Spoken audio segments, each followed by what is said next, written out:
how do you go about doing the due diligence? Like, are there any criteria, like, or a process involved?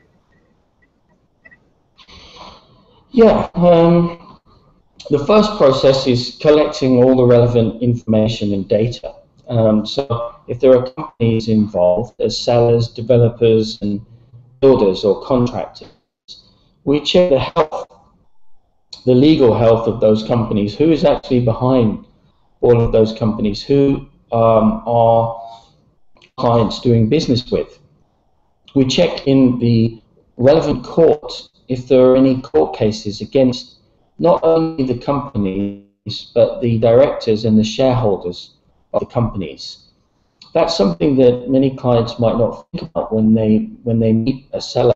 They might not imagine that that seller may be in dispute with a shareholder about a significant issue, or there may be other purchasers suing the developer whilst the developer is still selling real estate. So we do the checks to protect the client in terms of who they're doing business with.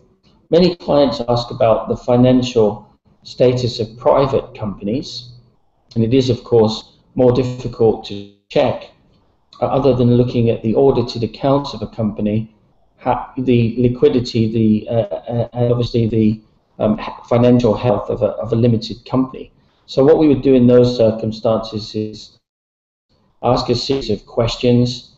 Obviously, we're familiar with the types of structures that developers use to borrow monies for projects. So we would send out some initial inquiries to the developer, and we'd also gauge how they respond to those types of inquiries and whether they are transparent or opaque in their responses.